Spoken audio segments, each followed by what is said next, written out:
Gladiator was one of the most acclaimed films by the public, won 5 Oscars, and has one of the most important and celebrated soundtracks by Hans Zimmer, who had the collaboration of Lisa Gerrard. We made 2 videos about it.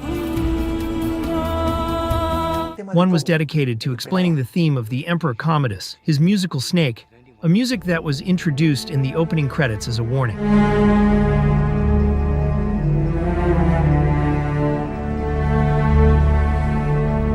It then appeared with Commodus and his sister Lucilla, implicating both of them. Kiss? But it quickly became clear that it belonged only to the usurper emperor and represented him. Either in Maximus's mind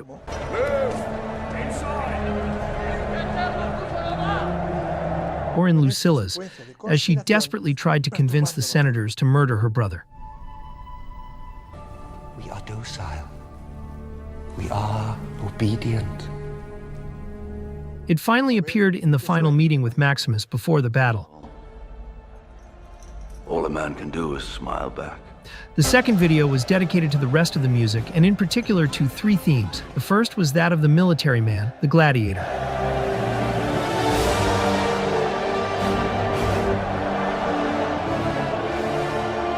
The second was that of Maximus the man.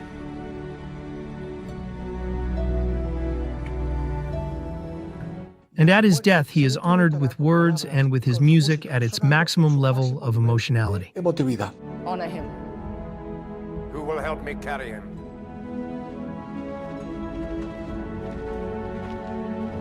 And finally, the theme of home and the way to that home in the afterlife.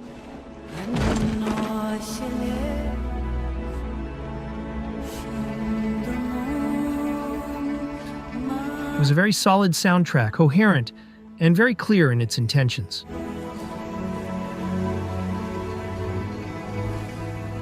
"24 years later came the sequel, Gladiator 2.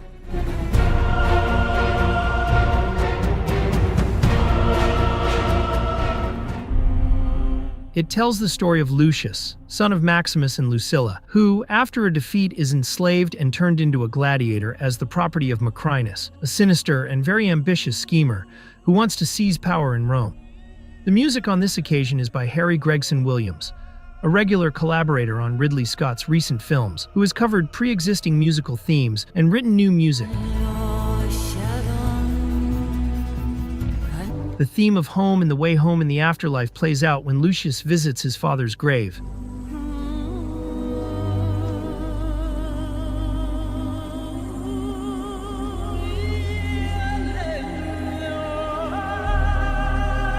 And at the end of the movie, connecting him to his memory.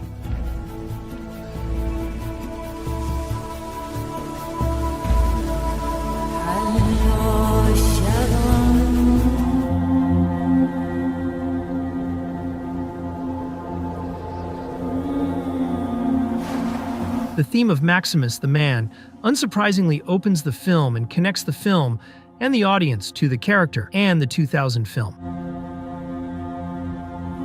But beyond connecting the 2 films and playing in the flashbacks, Remember who you are, and that I love you.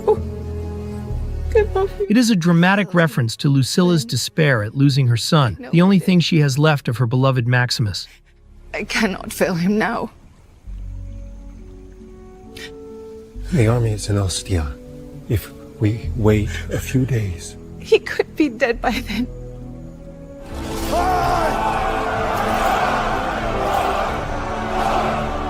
As Lucius proudly raises his status as Maximus's son and Marcus Aurelius's grandson to lead the troops, Maximus's music also becomes Lucius's, and the 2 are somehow reunited.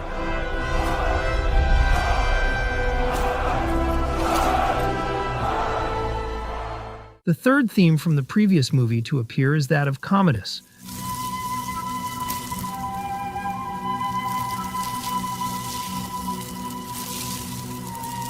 But what is the point if Commodus died and nobody remembers him in this movie?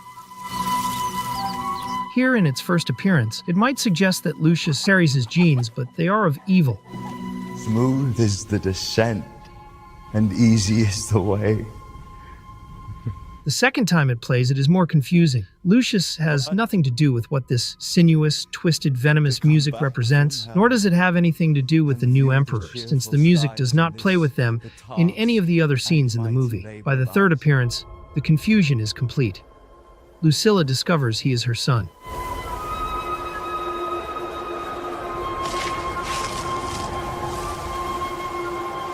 Why the music?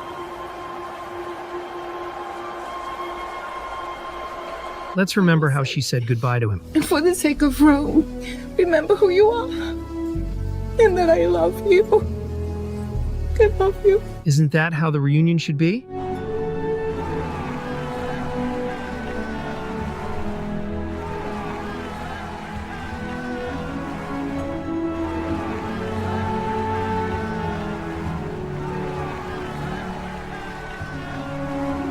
The theme of Commodus is particularly focused on Lucilla.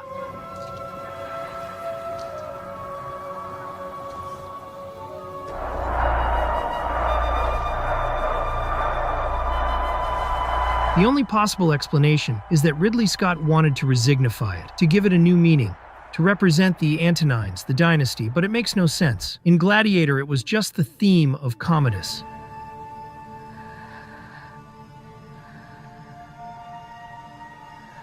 It is a theme of evil, poisonous, sinister, that has nothing to do with the murdered Marcus Aurelius, and certainly not with the terrified Lucilla. It was a theme against which Maximus was confronted in his thoughts of revenge. The crowd. Get inside! Move! Inside!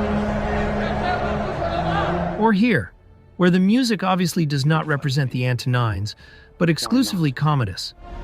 Do you think I'm afraid? I think you've been afraid all your life.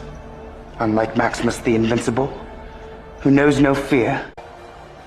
There is, however, one scene where the theme could represent the Antonine dynasty, here, when Commodus is ceremoniously presented in the circus with this music.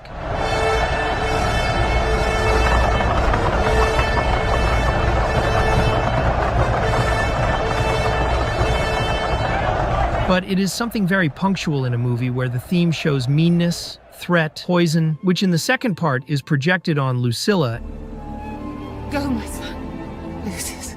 and on Lucius. The realm of hope. Without any sense. But even if the theme was really that of the dynasty and Commodus had appropriated it, its negativity contaminates and harms Lucilla and Lucius. Is it then not the theme of Commodus, but the theme of the curse of being an Antonine? That doesn't make much sense.